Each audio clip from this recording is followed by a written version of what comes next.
On this week's episode of the Kieran Show, we're going to look at how Kieran went about painting the Big Daddy spindly man himself, Big Daddy Vashtorr. It is time for the great Arkifane himself. Stick with us and figure out how I painted Vashtorr. Cool. Let's have a loosh.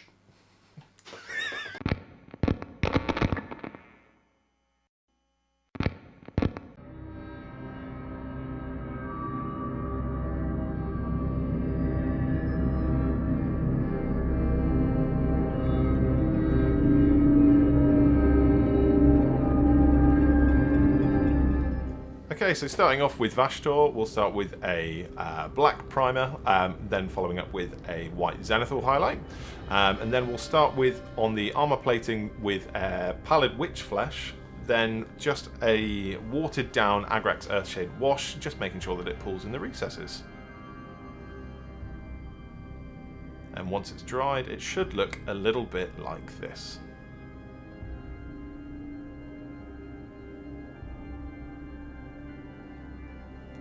And then, just as an attempt to bring back up the details from the edges of the armour as well as the surfaces themselves, we're going to go with a heavy dry brush of Palid Witch Flesh again, just all over the armour panelling itself. And it should look a little bit like this.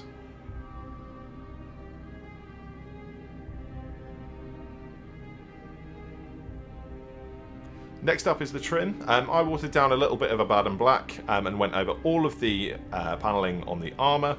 You might need to go over with a couple of coats on this one, but yeah, it should look a bit like this when it's done.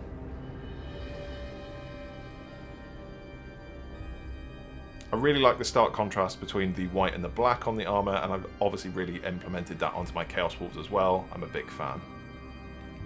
Next up on the Vashtorr model, we're going to go with all of the metallics. So with the Leadbelcher paint, we're going to highlight all of those metal areas on the model, and it will look like this.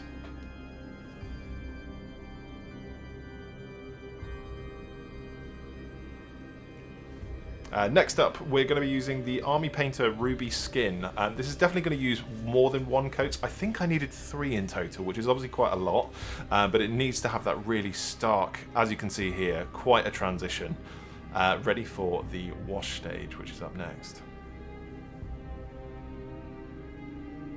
Okay, next we're going to be doing a all-over coat of Guilliman Flesh contrast paint from GW.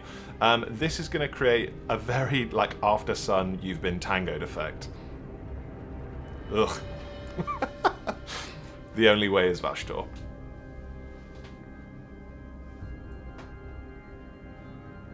Okay, now we're going to be having a really heavily watered down Khorne Red wash. This will be very messy, but don't worry about that. We're looking for quite a Grimdark-esque look, so it will all give the impression of sort of like dried blood for that horrible fleshy tone, and it will look a little bit like this, quite sunburnt, or as we spoke about earlier, salmonella chicken.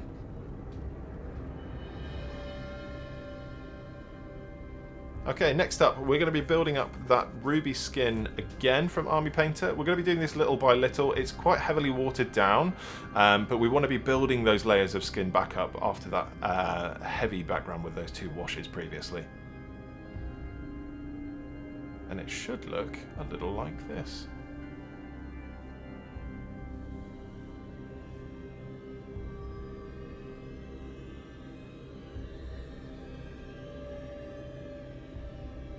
With the flesh done, we want to be highlighting all of like the bronze details, so we're going to be doing this with a contrast paint from GW, and that is with Snakebite leather.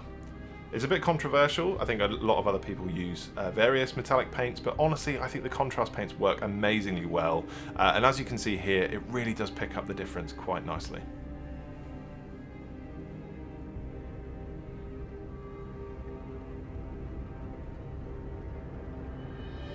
Next up, we're just going to be going back to that Abaddon Black with the watered down and just highlighting those arrow details all over the gold trim there.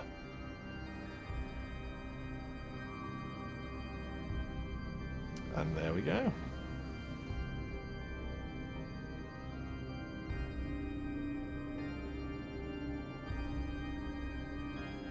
Okay, so final bits for the armor paneling. On most of my Chaos Wolves, there'll be lots of runes and iconography all over the armor plating. With a thin brush, I'm just going to be doing some small highlights of Khorne Red in any runes of your choice.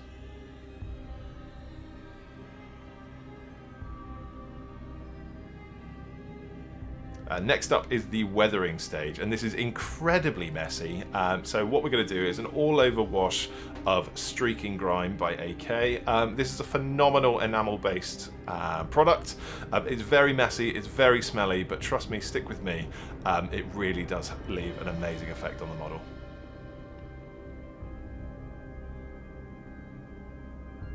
And then what we're going to do is, with a little bit of paint thinner, and some Q-tips, we're just going to be trying to take off all of the base layer of Streaking Grime, leaving it all in the excess.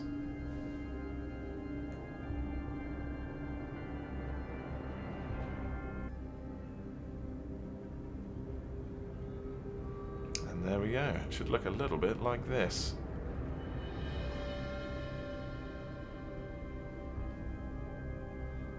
So now that we've got our Grimdark effect on Vashtorr, we really want to try and amplify those highlights. So starting off, I'm going to be using Stormhost Silver, from GW.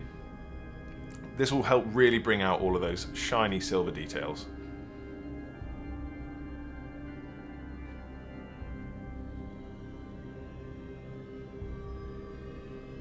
Next up from that, we're going to water down Nilakh Oxide from GW. This is an amazing technical paint. Usually I use it for things like OSL, but I'm going to use it for its traditional use for the oxidization in the brass colours we've got on Vashtorr now.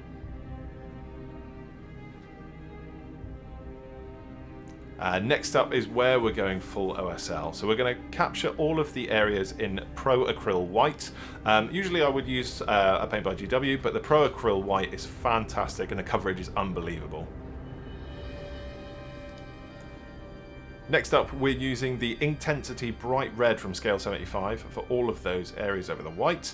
And then after that's dried, we're going to have a watered down Pro Acryl White, just filling in all those details just to give that real effect of the glow there as well. And it should look a bit like this.